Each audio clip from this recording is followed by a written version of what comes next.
베이지파 인구 조사 기사가 이제 민수기 3장에도 있고 또 민수기 4장에도 있습니다.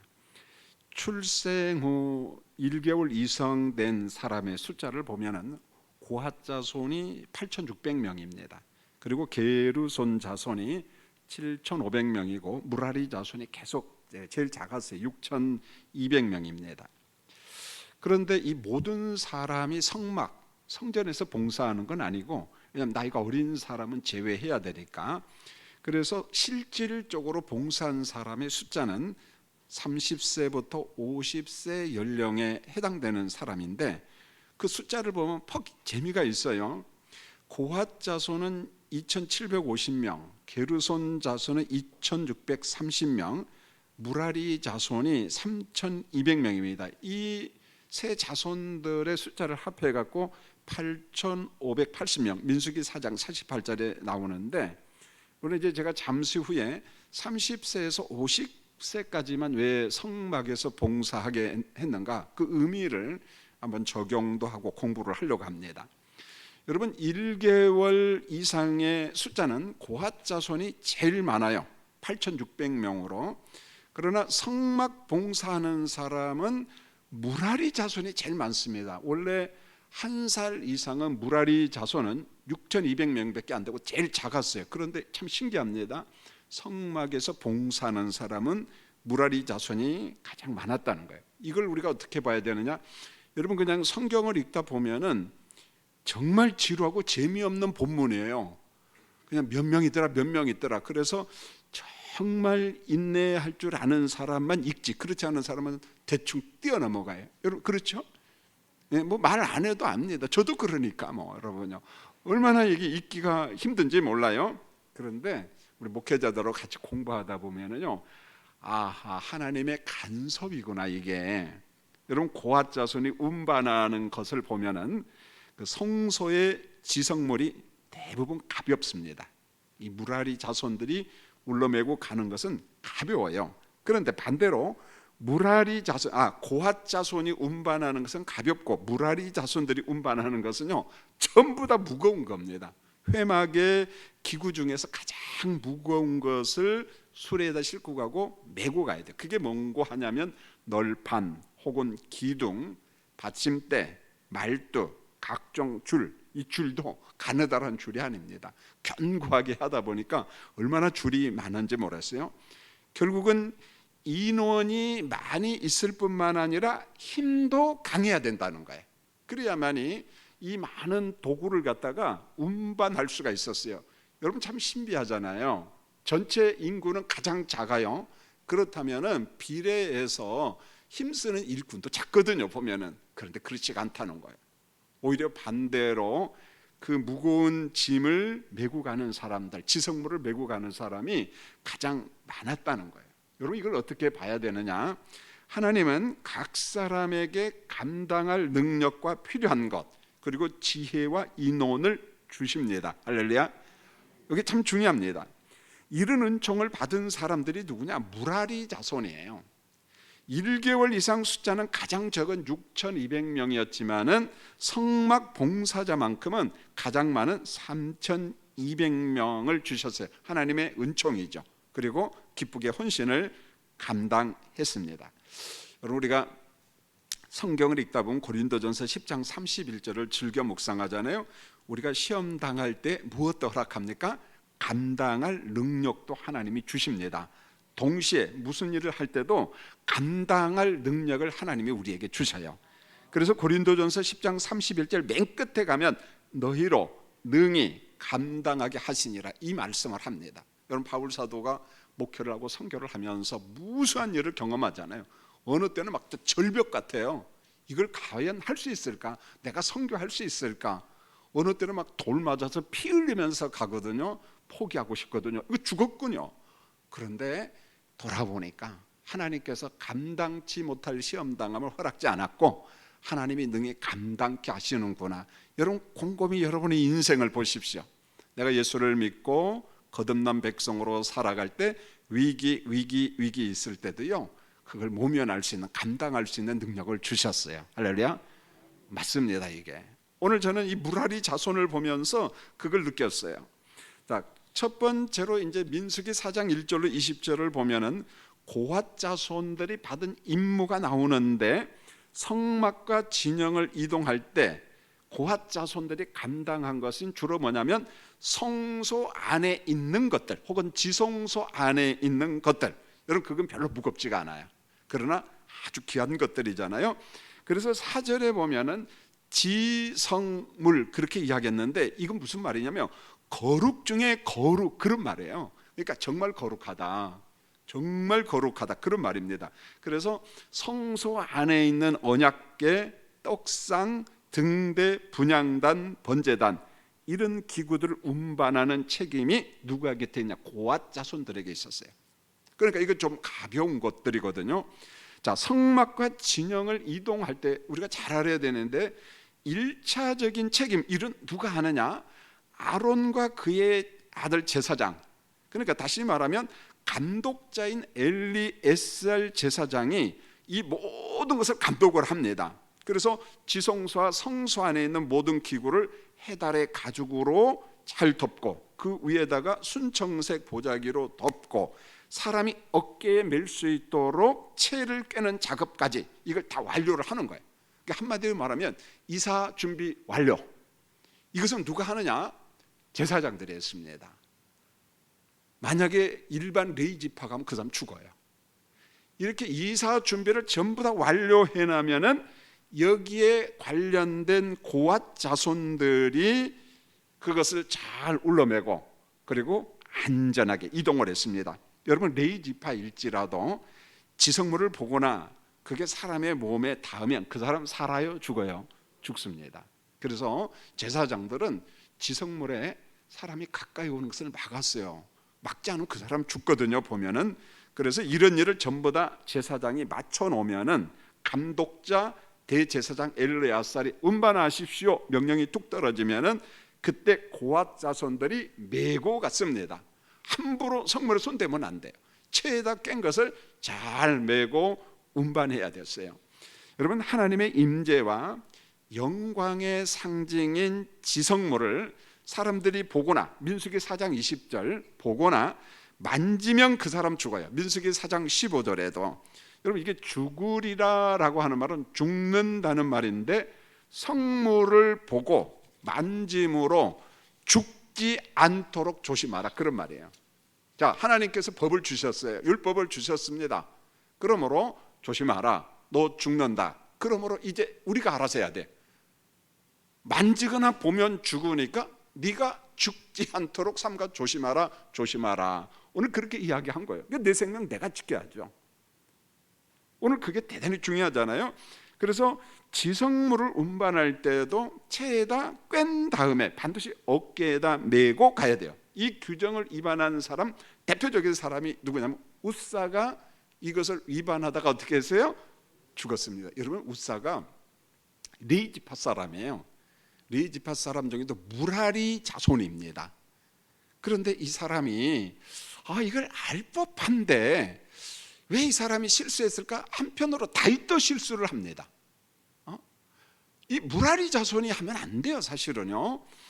그래서 사무엘하 6장을 보면은 다윗이 기럇 여아림 아비나답 집에 언약궤가 있었잖아요. 20년 동안 거기에다가 보관을 했습니다. 이 20년이 지나고 다윗이 정권을 잡고 좀 안정이 되니까 그 아비나답의 집에 있는 언약궤를 어디에다 싣고 갑니까? 새 수레에다가. 여러분, 언약궤는 수레에 실어야 돼요, 안 실어야 돼요? 안 실어야 돼요. 메고 가야 돼요. 그게 참 이해가 안 되는 게 다윗도 왜 이런 실수를 했는가, 그런 생각이 들어요. 그래서 메고 집에서 나오는데 아비나답의 아들 웃사와 아요가 새 수레를 몰고 갑니다. 그런데 낙원의 타작마당에 들어서니까 소들이 뛸 때 웃사가 잡아야죠. 어떻게 합니까? 기본적으로 손을 들어 궤를 어떻게 해요? 잡습니다. 그때 곧바로 하나님의 진노가 임해서 웃사는 어떻게 돼요? 그 자리에서 죽습니다. 우리가 생각하면 우리 하나님은 너무한다, 그런 생각이 들어요. 얼마나 잘한 거냐. 새 수레를 싣고 운반하는데 넘어지려고 하니까, 미끄러지려고 하니까 잡은 거 그거 잘한 것 아닙니까? 상 줘야지. 법대로 해야 된다는 거예요. 여러분, 웃사는 민수기 4장에 있는 규범을 위반했어요. 사실은 다윗도 위반을 한 겁니다. 지성물을 보거나 만지거나 몸에 닿으면 안 된다. 운반할 때도 감독자인 제사장의 허락을 받고, 대제사장의 허락을 받고 고앗 자손이 어깨에 메고 이동할 수 있어요. 수레에 싣고 가는 것도 안 됩니다. 자, 여기서 우리가 웃사가 죽은 것과 더불어서 다윗이 운반하는 것을 잠시 어떻게 해요? 멈추잖아요. 그리고 에베드돔이 집에다가 보관해서 그 집이 엄청나게 복을 받습니다. 이게 뭐냐면 웃사의 죽음 사건을 통해서 다윗이 깨달아요. 그게 뭔 줄 아세요? 하나님 말씀으로 돌아가라, 이겁니다. 요즘 말로 하면은 다윗아, 하나님 말씀으로 돌아가라. 네가 열심 내는 거 참 고맙다. 그런데 하나님의 방법대로 해야 되지 않느냐, 이거예요. 성경이 지속적으로, 신구약 성경이 강조하는 게 뭐냐? 하나님의 말씀으로 돌아가라는 거예요. 하나님의 말씀이라는 원칙, 기본이 있는데 그 기본으로 돌아가라. 기본으로 돌아가라. 다윗이 그걸 깨달아요. 이 웃사 사건을 통해 가지고. 그래서 우리는 웃사만 보면 안 돼. 웃사 사건을 통해서 다윗이 깨달은다. 하나님 말씀으로 돌아가라. 여러분, 지성물 운반이 주는 교훈, 진리가 있는데, 여러분, 구약에는 소수의 제사장만이 지성물을 만지고 해달로 덮고 보자기로 싸고 그런 고난이 있었어요. 여러분, 이것을 위반하면 누구도 예외 없이 죽습니다, 보면은. 그런데 은혜 시대는, 신약에는 예수님의 보혈로 믿는 사람들은 참 성전이며 참 지성물이신 예수님을, 사도 요한이 이렇게 말합니다. 요한일서 1장 1절로 1절 같이 한번 우리 스크린 보고 읽겠습니다. 시작.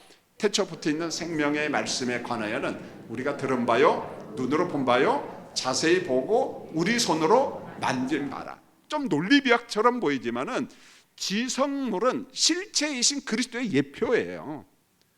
그런데 은혜 시대에는 그림자, 예표인 그분이 실체로 오셔서 보혈의 피를 통해 가지고 얼마든지 우리가 그리스도 앞에 나갈 수도 있고, 그리스도를 보게 하시고 그리스도를 만지게도 하시고. 그래도 죽어요, 안 죽어요? 그러면 안 죽어요. 오히려 예수님께서 병든 환자가 있으면 환부에 손을 놓고 기도해 줍니다. 치료해 줘요. 굉장한 거죠. 물론 이제 요한일서 1장 1절 예수님을 듣고 보고 손으로 만진 거다, 여긴 또 다른 의미는 있어요. 왜냐하면 사도 요한이 목회할 때는 이단들이 볼 수 있었어요. 영지주의자. 영지주의자들의 특징은 뭐냐면 그리스도의 성육신을 부정하는 사람들이거든요. 그래서 예수의 성육신을 부정하는 사람이 적그리스도다, 그런 말을 하잖아요. 이미 적그리스도가 있다는 거죠. 우리가 적그리스도면 뭐 뿔 달린 사람으로 착각하는데 그렇지가 않아요. 우리하고 똑같은 사람들이에요. 똑똑한 사람입니다. 그러나 진리를 왜곡시키는 사람, 진리를 믿지 아니한 사람. 그런데 이 사람들은 예수 그리스도의 성육신을 인정해요, 부정해요? 영지주의자는 부정하잖아요. 자, 그들을 염두에 두고 이렇게 말합니다. 그리스도의 성육신을 강조하면서 우린 그의 말씀을 들었다, 그를 보았다, 심지어는 손으로 뭐했다? 만졌다. 그리스도의 성육신을 부정하면 된다, 안 된다? 안 된다는 거예요. 이걸 가르치기 위한 의도 있지만 한편으로는 이런 그 지성물로서 예표, 옛날 것은 그림자만 봐도 만져도 죽었지만은 이제는 참 성전이신, 참 지성물이신 그리스도를 통해서 우리가 은혜를 받고 또 만질 수도 있고, 또 예수님이 우리를 만져주기도 하고. 여러분, 기도할 때 그렇게 기도하세요. 예수님, 내 안에 충만하시고 나의 연약한 환부를 만져주시고, 그러면 주의 영이신 성령께서 만져주시거든요. 그리고 치료해 주세요. 그렇게 기도하시는 여러분 되기를 원합니다. 여러분, 우리는 예수님의 피를 믿음으로 이미 구원을 받았습니다. 이제는 각종 율법으로부터 우리가 자유함을 누리게 되었어요. 자, 레위 지파가 정성 들여 운반한 지성물은 전자에 이야기했어요. 메시아의 모형이다. 이 모든 지성물은 실체야. 성전, 성막, 모형, 그림자입니다. 예수님은 그러한 것들의 실체다. 그래서 여러분 우리가 구약성경을 읽을 때 레위기를 읽든 민수기를 읽을 땐 그냥만 보면 문자적으로는 정말 재미없어요. 졸린다고 이야기했어요. 그러나 이것을 예표론적으로 모형론적으로 보면서 한 사건 속에서 그리스도를 대입하면은 정말 은혜가 돼요. 오히려 신약성경을 읽을 때보다 더 은혜를 받을 수 있어요. 눈물 납니다. 왜요? 그리스도가 보이거든요. 여러분 구약의 말씀 사건을 보면서 그리스도를 보는 역사가 일어나기를 원합니다. 자, 이제 민수기 4장 21절로 28절에 보면은 게르손 자손이 나오는데, 자, 이들은 성막의 어떤 부분의 업무를 감당했느냐면 성막 안에 있는 모든 휘장, 성막 아닙니다. 휘장, 덮개, 문, 천막, 줄을 관리했어요. 자, 이것은 감독 책임자가 누구냐면 제사장 이다말 소관이었어요. 그러니까 이다말이 모든 것을 다 꾸러미를 만들어 놓고 이사갈 준비를 다 하면은 그분의 관리 감독에 의해서 이동을 했어요. 그러니까 레위 지파는 함부로 손대면 안 됩니다. 감독자가 이사 준비 완료, 이제는 메고 가라. 이다말부터는 게르손 자손부터는 어떤 것은 무거운 게 있으니까 어깨를 못 메고 가요. 그래서 민수기 7장 7절에 보면은 소를 2마리 주고 수레를 2개 주고 소를 4마리 줍니다. 자, 너무 무거운 것은 메고 가지 말고 이사 준비한 거, 포장 잘한 거 수레에다 싣고 소가 끌고 가라. 이것을 보면은 게르손 자손이 성막에서 운반하는 것이 좀 더 무거웠던 것 같아요. 그러니까 수레를 줍니다. 그 다음에 이제 세 번째로 민수기 4장 29절로 33절에 보면은 그 무라리 자손의 임무가 나오는데, 이 사람들이 운반할 것은 외부 성막에 있는 도구를 운반합니다. 무거운 것들이에요, 전부 다. 그래서 이번 일의 감독자도 이다말 제사장입니다. 제사장이 딱 감독을 하고 제사장이 운반 명령이 떨어져야 운반하지 함부로 하면 안 됩니다. 자, 모든 성막의 기구들을 어깨에 메고 가야 됩니다. 물론 일부는 수레로 운반을 했습니다. 그래서 성막과 지성물은 뭘 의미하냐면 하나님의 영광이 임재하는 거예요. 사실 우리가 꼼꼼하게 보지 아니하면은 뭔 말인지 잘 몰라요. 우리 교육자들한테 부탁을 했습니다. 이런 성막이나 제사장의 의상이나 그 다음에 성전의 이런 모든 것을 의미가 무언가를 좀 그림을 그려가면서 도표로, 제가 그랬어요. 이제 난 못한다 내가. 그걸 일일이 다 검토하고. 그럼 우리 부목사님들은 이 가능하니까, 또 똑똑하니까 영상을 통해서 교인들에게 한번 은혜를 끼치면 좋겠다. 한번 여러분 기대해 보세요. 참 깊은 의미가 있습니다. 그러나 그냥 읽어가려면 의미 파악이 안 돼요. 10년을 믿고 30년을 믿고 50년을 믿어도 그냥 넘어갑니다. 그냥 넘어가죠. 자, 성막 봉사는 절대 아무나 하지 않았어요. 제사장이 하는 일이 있고 제사장의 일을 협력하는 레위 지파 사람들이 하는 일이 있어요. 역할이 아주 분명합니다.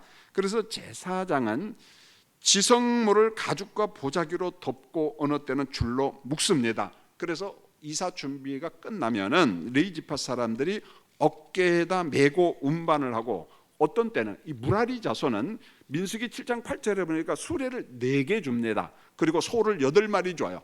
그러니까 소로 운반하고 수레로 운반할 게 많다는 거죠. 그만큼 무겁다는 것입니다. 자, 이런 일이요 교회 안에도 그대로 있어요. 여러분, 교회의 일은 자기 은사 직무를 따라 우리가 감당해야 한다. 수없이 들었어요. 배웠습니다. 마치 이런 겁니다. 어떤 사람은 어깨에다 성막 기구를 메고 가는 것처럼, 그게 경외심이잖아요. 보면은 그걸 함부로 하니까 죽었어요. 우사 같은 사람은 마찬가지입니다. 우리가 교회 일을 할 때도 마치 성막을 울러매고 조심스럽게 가는 것처럼 하나님의 일을 할 때, 주의 일을 할 때 하나님을 향한 경외심, 그리고 그 속에 사랑이 있고 헌신이 있어야 된다는 거예요. 그냥 대충 생각 없이 하는 건 오히려 봉사하고 은혜가 안 돼요. 상처받습니다. 늘 목회자로서 염려가 되는 게 그런 거거든요. 우리가 봉사, 이 성직을 감당해야 되는데 경외심과 두려움과 사랑과 헌신이 없으면 해놓고 상처받아요. 왜 나만 해야 되느냐? 왜 누구는 안 오느냐? 자꾸만 그쪽을 바라보면은 하면서도 짜증나거든요. 보면은요. 우리 목사님은 그런 사람 좀 혼 좀 내주지. 저는 그 혼내는 자격을 하나님한테 내가 안 받았어요, 여러분요. 그것은 하나님과 그 사람과의 관계입니다. 여러분, 제가 주일마다 그런 설교를 종종 할 텐데 고린도후서 5장 10절을 한번 보십시오. 최후 심판이 있죠. 생명책에 이름이 기록된 사람은 어디요? 새하늘과 새 땅에. 생명책에 이름이 없는 사람 어디요? 불못이에요. 제2의 둘째 사망입니다. 그런데 최후 심판 속에 참 이해하기 어려운 일인데 그리스도의 심판대가 또 있다고 그랬어요? 없다고 그랬어요? 여러분, 그리스도의 심판대는 구원에 관계된 거예요? 아니면 상급에 관계된 거예요? 여러분, 정확하게 알아야 돼요. 이미 최후 심판을 받았는데 그리스도 심판돼서 무슨 또 심판을 받아요? 그것은 불신자하고 상관이 없는 겁니다. 그래서 계시록 22장 12절이나 그 밖의 성경 말씀을 보면은 일종의 보상 개념이에요. 그게 정확하게 뭐냐라고 말하기는 어려워요. 이미 우린 구원 받았습니다. 그런데 무엇을 보고 보상한 줄 아세요? 땅에서 구원받은 백성의 몸의 행실로 드러난 것이에요. 여러분, 우리가 이 땅에서 구원받았잖아요. 구원받은 백성이 하나님의 뜻대로, 의의 백성들이 하나님의 뜻대로 행한 것에 대한 보상이라는 거예요. 그러니까 우리의 삶을, 땅의 삶을 저 완성된 영화의 나라, 몸이 구속받고 영혼이 구속받은, 온전히 구속받은 상태의 영화의 나라하고 땅의 삶과 연결이 되어 있다는 거예요. 이걸 별개로 보면 안 된다는 거예요. 이게 정립이 안 되면은 이 땅에서 구원받은 백성으로서 삶이 엉망이에요. 그리고 봉사하면서도 짜증내는 거예요. 성경은 말합니다. 하나님이 예비한 상이 있다는 거예요. 그게 뭐냐? 죽어서 한 거 의미가 없다는 거예요. 그건 우리가 뭐 하는지 모르잖아요. 이 땅에서 한 것, 오늘 성가대가 수요 예배 한 것, 하나님이 알아주셔야, 할렐루야. 하나님이 체크했을 것 같아. 오늘 저녁에 송현숙 권사님 기도도 했구나. 어떤 권사님은 뺀질거리고 안 와. 그래서 기도 명단에서 빠졌어. 그게 본인한테는 속 시원한지 모르고 난 교회 안 가서 좋다, 텔레비전 앞에 있으니까 그럴지 모르지만은 성경은 그렇게 말하지 않아요. 땅에서 행한 몸의 행실대로 그렇게 이야기합니다. 하나님이 전능자잖아요. 여러분, 우리 모든 것을 다 감찰합니다. 다 아신다는 거예요. 여러분, 이게 정확하게 정립이 안 되니까 구원받은 백성으로서 땅의 삶이 엉망이라는 거예요. 왜? 하나님이 안 본다는 거예요. 이게 목회자의 책임도 있죠. 그걸 정확하게 가르쳐 줘야 되는데 두리뭉실하게 가르쳤으니까 예수 믿으면 천당 간대. 그 정도로 끝났거든요. 사실 그게 아니거든. 그게 아니거든요. 오늘 수요 예배 여러분 정말 잘 오셨습니다. 할렐루야. 그래서 우리가 주님의 일을 할 때 내 몸의 행실로서 하나님을 경외하고 사랑하고 헌신하는, 특별히 웃사처럼 자기 방식으로 봉사하는 것은 절대 위험하다는 거예요. 그래서 제사장과 레위지파들 사이에 역할과 분담, 협력이 질서와 충성으로 나타납니다. 무질서는 죽음이에요. 위험하다는 거죠. 자, 성경에서 우리가 사람 이름이 나오고 지명 혹은 숫자, 짐승이 나올 때마다 좀 재미있게 적용했으면 좋겠어요. 그냥 읽으면 정말 재미없습니다.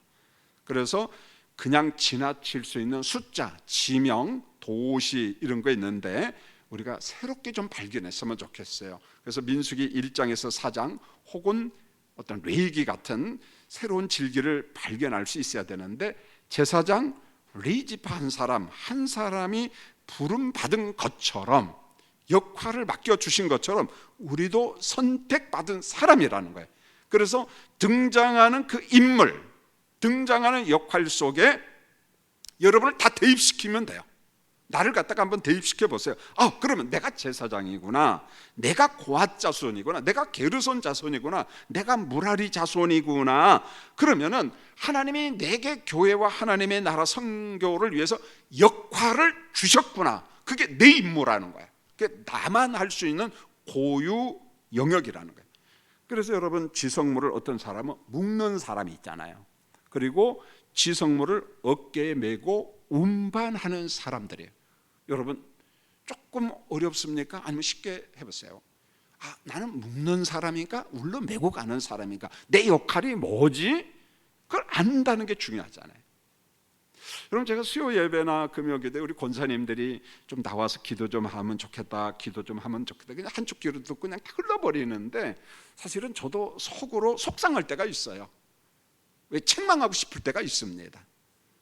이미 그들은 임직을 받을 때 다 서약을 했거든요. 약속을 했거든요. 그걸 쉽게 잊어버린다는 거예요. 제가 존자의 이야기 같은 몸의 행실로서 이것을 이 땅의 것으로 끝내버린다는 거예요. 절대 그렇지 않다는 거예요. 그것은 하나님께서 알아서 판단하시겠죠.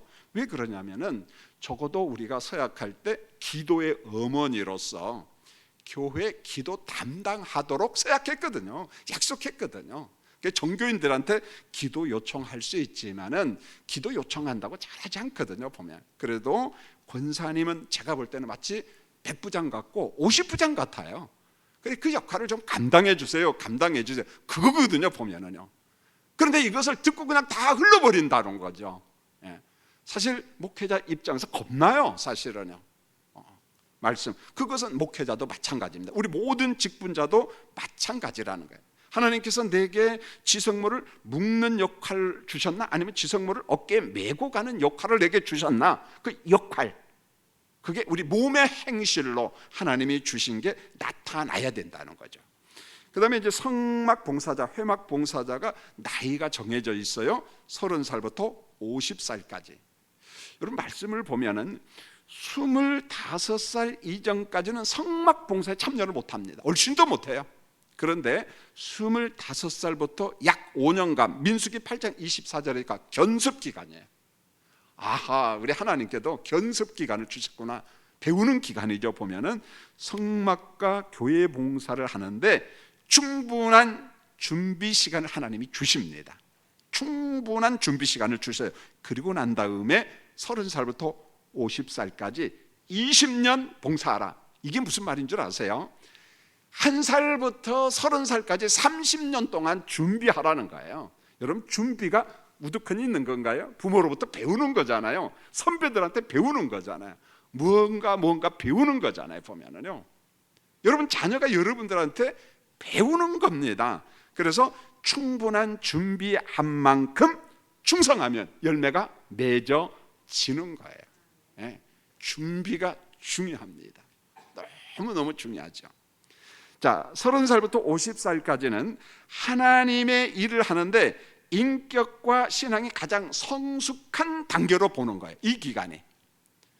자, 30세가 넘으면은 청소년들은 미흡하잖아요. 막 혈기도 있고 뭔가 좀 왕성한 그런 단계인데 나이가 좀 젊은 청년 단계는 그러나 30살이 되면은 그걸 좀 컨트롤해요. 조절을 합니다. 절제할 수도 있고 남의 이야기도 좀 들을 수도 있고 조심스럽죠. 그래서 바울 사도가 교회 직분자를 세울 때 조건이 뭐냐? 영적인 성숙과 사회적인 인정.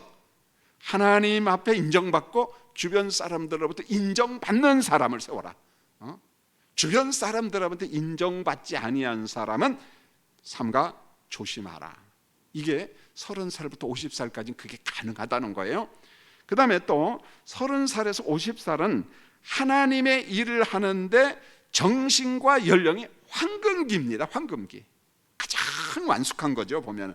그래서 힘과 능력이 겸비된 사람이 힘이 있거든요. 무라리 자손들은 힘이 없으면 운반 자체를 못하는 거예요.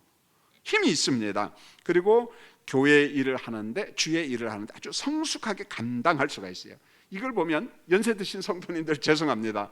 연로하신 분은 조기 은퇴를 시켰어요. 조기 은퇴가 아니죠. 좀 쉬어라. 이걸 보면 고대 사회는 그렇게 오래 살지 못했던 것 같아요. 그러니까 모세 시대 때만 해도 오래 살았습니다. 모세가 120살, 여호수아가 110살 오래 살았는데 점점 요게 뭐라고 할까요? 수명이 젊어지죠. 보면은. 그래서 30에서 50살까지 가장 적절하다고 본 거예요. 울러매고 가고 술에 끌고 가고. 그래서 30, 40, 50은 이 모든 것을 감당했지요. 여러분 전도서 기자가 강조한 게 뭐냐면 때의 진리예요. 참 중요한 겁니다. 일할 수 있는 그 시간에 꼭 일하라.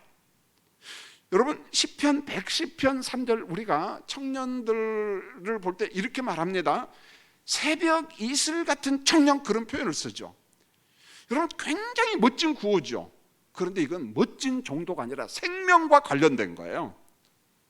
무슨 말이냐면 청년을 생명으로 본 거예요. 생명수로 본 겁니다. 여러분 광야나 사막지대에 비가 잘 오지 않잖아요. 그런데 아침 이슬이 있어요, 없어요? 있습니다. 많지는 않아도. 여러분 한번 인터넷을 검색해 보시죠. 사막에 있는 곤충들, 뭐 잠자리, 뭐 이런 것들 아침에 보면은 온몸에 무엇으로 가득 차 있냐면 이슬로 가득 차 있어요. 작은 나뭇가지도 이슬로 가득 차 있어요. 이게 없으면 곤충, 식물 다 죽습니다. 그게 어디냐? 사막이거든요. 그런데 오늘 성경이 뭐라고 이야기합니까? 청년들을 일컬어 새벽 이슬 같은 청년, 이것을 동식물로 비워보세요. 사막에 새벽 이슬이 없으면 동식물 다 어떻게 됩니까? 죽어요. 다 죽습니다. 결국은 하나님 앞에 청년들은, 이 청년이 나이가 어디까지라고 우리가 단정하기는 어렵습니다. 우리 개념은 좀 아니기 때문에. 그러나 하나님 앞에 헌신된 청년을 뭘로 봤냐? 생명수로 봤다는 거예요. 생명수로. 여러분 전도서 12장 1절도 그렇게 말합니다. 곤고한 날 낙이 없다고 할 해가 오기 전에 창조주 하나님을 기억하라. 전도서 기자가 이 이야기를 하잖아요. 헛되고 헛되다. 자, 그런데 우리 젊은 사람들, 이 공고한 날 낙이 없다고 할 해가 오기 전에 창조주 하나님을 기억하라, 이렇게 말합니다. 이 청년들은 누구냐? 새벽 이슬과 같은 청년. 그냥 듣기 좋으라는 말이 아니에요. 이때 새벽 이슬과 같은 청년은 살고 죽이는 무엇이다? 생명수라는 거예요. 생명수. 자, 그런 관점에서 우리에게 청년들 의식 속에, 자의식 속에 나는 생명 같은 존재다, 난 생명수다, 이런 자의식으로 가득 찬다면은 자기를 보는 느낌이 달라지죠. 자기를 보는 느낌이 전혀 달라진다는 거예요. 여러분 한국 사회도 그런 것 같아요. 우리 목회자 세계도 30대 40대는 우리가 보통 청년기라고 합니다. 이때까지는 공부를 해야 돼요. 물론 아주 심플합니다. 배짱도 있고. 그래서 30대 40대 젊은 목회자들이 리더십이 있죠, 보면은. 그리고 40대 50대는 보통 우리가 황금기라고 이야기하는데, 그래서 대부분의 교회들이 40대 초반을 담임 목사로 뽑는 이유가 있어요. 머리가 빙글빙글 돌아가고 결단력이 있습니다. 한번 해보자는 거죠. 안 되면 다시 하지, 그런 용기가 있습니다. 사실 제가 우리 교회를 봐도 성장의 역사를 제가 알잖아요. 제가 젊었을 때 등록하는 사람이 다 젊은 사람이었어요. 왜요? 제가 젊으니까. 제가 유별나게 똑똑해서도 안 해요. 왜 그럴까 궁금해서 지금 생각해 보니까. 그런데 제가요 1958년생이잖아요 등록할 때 1958년이 주로 등록해요. 그러면 반가워, 동지가 왔네. 그런데 내가 이렇게 늙었냐? 이런 생각이 드는 거야. 20대가 등록을 해야 되고 30대가 등록을 해야 되는데, 이게 아닌데, 이러면 안 되는데 라는 생각이 드는 거예요. 여러분 설교를 기가 막히게 잘하고 그가 학문이 유능하고 그것도 좋지만은 그렇지가 않다는 거예요. 젊은 사람이 끌어당기는 힘이 있다는 거예요. 여러분 기도하십시오. 김 목사는 빨리 물러나고 젊은 40대 초반 목사님 보내주세요. 할렐루야. 괜찮아요, 여러분요. 와야 됩니다. 교회를 또 한번 갱신해야 되죠.